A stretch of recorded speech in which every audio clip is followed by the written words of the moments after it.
Hello student, তোমরা যারা ক্যালকাটা ইউনিভার্সিটির আন্ডারে ফিফথ সেমিস্টারের ছাত্রছাত্রী আছো এবং তোমাদের রাষ্ট্রবিজ্ঞান সাবজেক্টটা মাইনর সাবজেক্ট হিসাবে আছে, আজকের ক্লাসটা তোমাদের জন্য খুবই গুরুত্বপূর্ণ। আজকের ক্লাসে তোমাদের MN3 পেপার অর্থাৎ politics in India one structure এই পেপার থেকে দুটি মোস্ট ইম্পর্টেন্ট বড় প্রশ্নের উত্তর নিয়ে আলোচনা করব। প্রথম প্রশ্ন, 1990-এর দশক থেকে ভারতের দলব্যবস্থার প্রকৃতি ও পরিবর্তনশীলতা সম্পর্কে আলোচনা করো। প্রথমে ইন্ট্রোডাকশন অর্থাৎ ভূমিকা। 1990-এর দশক থেকে ভারতের দলব্যবস্থা একটি বড় রূপান্তরের মধ্যে দিয়ে গেছে। সামাজিক, অর্থনৈতিক, রাজনৈতিক প্রেক্ষাপটে পরিবর্তনের কারণে দলগুলির কর্মকাণ্ড এবং প্রভাবও পরিবর্তিত হয়েছে। স্বাধীনতার পর কংগ্রেস দল ভারতের রাজনীতিতে প্রাধান্য বিস্তার করে, কিন্তু 1990-এর দশকের পর থেকে একক দলের প্রভাব কমতে থাকে এবং কোয়ালিশন বা জোট সরকার গঠনের প্রবণতা বাড়তে থাকে। এই সময় আঞ্চলিক দলগুলির উত্থান, জাতীয় রাজনীতিতে দলগুলির ভূমিকা এবং বিভিন্ন রাজনৈতিক ইস্যুতে দলগুলির অবস্থান বড় পরিবর্তনের ইঙ্গিত দেয়। এখানে 1990-এর দশকে দলব্যবস্থা, 1990-এর দশক পর্যন্ত দলব্যবস্থা, এটা দেখো। স্বাধীনতার পর থেকে প্রায় 3 দশক ধরে কংগ্রেস দল ভারতের রাজনীতিতে কেন্দ্রীয় ভূমিকা পালন করেছে। 1977 সালের জরুরি অবস্থার পর কংগ্রেসের প্রভাব কিছুটা কমলেও 1990-এর দশক পর্যন্ত কংগ্রেসই ছিল প্রধান রাজনৈতিক শক্তি। এই সময় ভারতে একক দলের শাসন দেখেছে যেখানে বিরোধী দলগুলি প্রায় প্রান্তিক অবস্থানে ছিল। তবে এই সময় আঞ্চলিক দলগুলি বৃদ্ধি শুরু হয়, যেমন তামিলনাড়ুর দাবির মুত্রেন করগম অর্থাৎ DMK, তারপরে দেখো পশ্চিমবঙ্গের তৃণমূল কংগ্রেস, উত্তরপ্রদেশের সমাজবাদী পার্টি। তারপরে বলা হচ্ছে 1990-এর পরে পরিবর্তন। 1990-এর দশকে ভারতের রাজনৈতিক দৃশ্যপট উল্লেখযোগ্যভাবে পরিবর্তিত হয়। কেন্দ্রীয় পর্যায়ে কংগ্রেসের প্রভাব কমে আসতে শুরু করে এবং ভারতীয় জনতা পার্টি শক্তিশালী রাজনৈতিক শক্তি হিসাবে আত্মপ্রকাশ করে।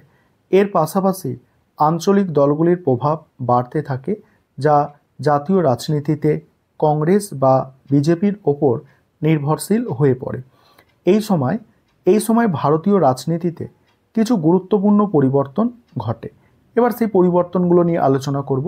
তার আগে যে বিষয়টা তোমাদের বলার আছে, তোমাদের জন্য অনলাইন কোচিং ক্লাস চলছে। তোমরা যদি কেউ পেড ব্যাচে অ্যাডমিশন নিতে ইচ্ছুক থাকো বা স্টাডি মেটেরিয়াল পারচেস করতে চাও, নিচে দেওয়া নম্বরে যোগাযোগ করতে পারো। এবারে কোয়ালিশন বা জোট সরকারের গঠন, এই পোর্শনটা দেখো। 1990-এর দশকের আগে ভারতীয় রাজনীতি মূলত একক দলের শাসন দ্বারা পরিচালিত হতো, কিন্তু 1990-এর পর থেকে কোনো একক দল আর সহজেই সরকার গঠনের ক্ষমতা অর্জন করতে পারেনি। 1996 সালে কেন্দ্রীয় সরকারের নেতৃত্বে কোয়ালিশন সরকার মানে জোট সরকার আসে এবং এটি পরবর্তী কয়েক দশক ধরে ভারতের রাজনৈতিক পরিস্থিতিতে একটি নতুন মাত্রা যোগ করে।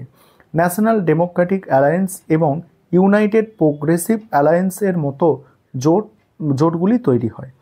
তারপর দেখো আঞ্চলিক দলগুলির বৃদ্ধি। 1990-এর দশকে আঞ্চলিক দলগুলির উত্থান ভারতীয় রাজনীতিতে একটি নতুন দিগন্ত উন্মোচন করে।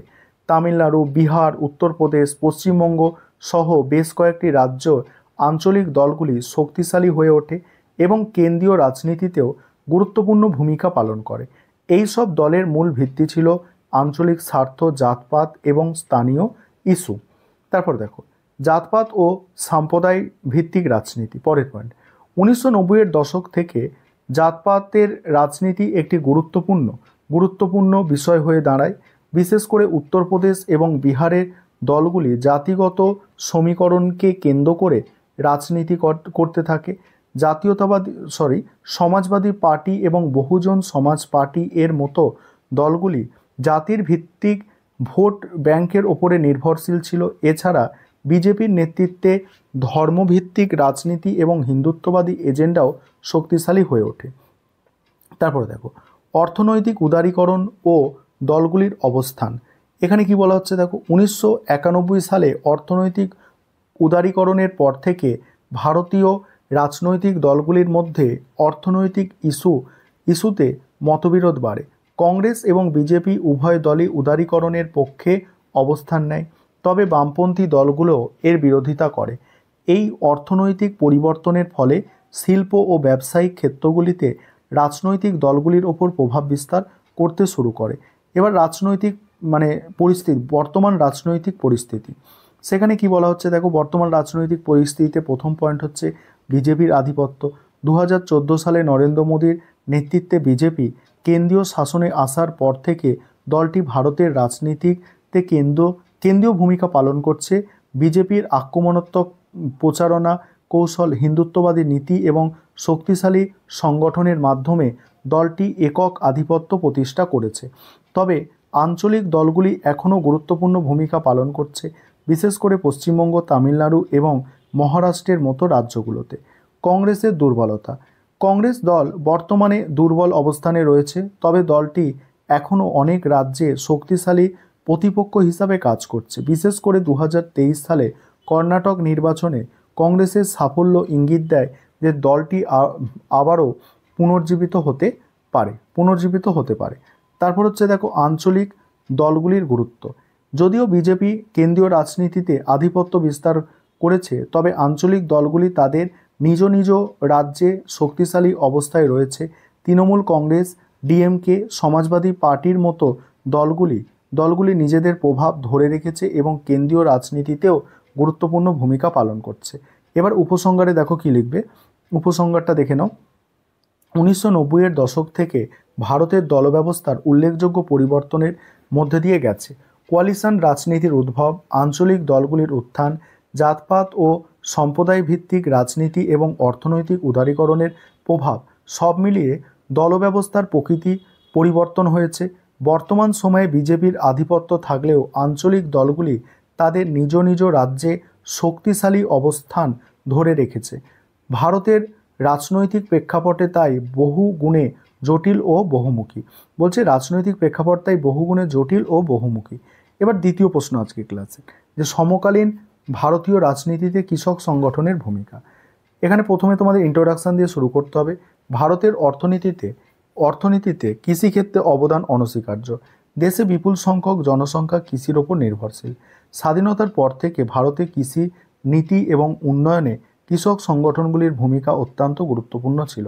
এই সব সংগঠনগুলি শুধু কৃষকদের স্বার্থ রক্ষা নয়, বরং সরকারের নীতি নির্ধারণে গুরুত্বপূর্ণ ভূমিকা পালন করেছে। সমকালীন সময়ে কৃষক আন্দোলনগুলি জাতীয় রাজনীতিতে একটি নতুন দৃষ্টিভঙ্গি যোগ করেছে, যা সামগ্রিক রাজনীতির চিত্রকে অনেকাংশে প্রভাবিত করেছে। এবার সমকালীন ভারতীয় রাজনীতিতে কৃষক সংগঠনগুলির ভূমিকা। 1 নম্বর হচ্ছে দেখো নীতি নির্ধারণে ভূমিকা। এখানে কি বলা হচ্ছে দেখো, কৃষক সংগঠনগুলি কৃষকদের সমস্যাগুলির সমাধান করতে সরকারের নীতি নির্ধারণে বড় ভূমিকা পালন করে। যেমন 2020 সালে প্রণীত 3টি কৃষি আইনের বিরুদ্ধে কৃষক আন্দোলন কেন্দ্রীয় সরকারের উপর চাপ সৃষ্টি করে, যা শেষ পর্যন্ত আইনগুলি স্থগিতাদেশের মাধ্যমে শেষ হয়। এই আন্দোলনের মাধ্যমে কৃষক সংগঠনগুলি সরকারের ওপর তাদের প্রভাব প্রদর্শন করেছে এবং এই ধরনের আইন প্রণয়নে কৃষকদের মতামতের গুরুত্ব তুলে ধরেছে। 2 নম্বর হচ্ছে সচেতনতা বৃদ্ধি। এখানে কি বলা হচ্ছে দেখো, কৃষক সংগঠনগুলি কৃষকদের মধ্যে তাদের অধিকার, আইন এবং কৃষি সম্পর্কিত বিভিন্ন নীতি সম্পর্কে সচেতনতা বৃদ্ধিতে কাজ করে। আন্দোলনের সময় তারা গণমাধ্যম, সামাজিক যোগাযোগ মাধ্যমে কৃষকদের সমস্যাগুলি তুলে ধরে।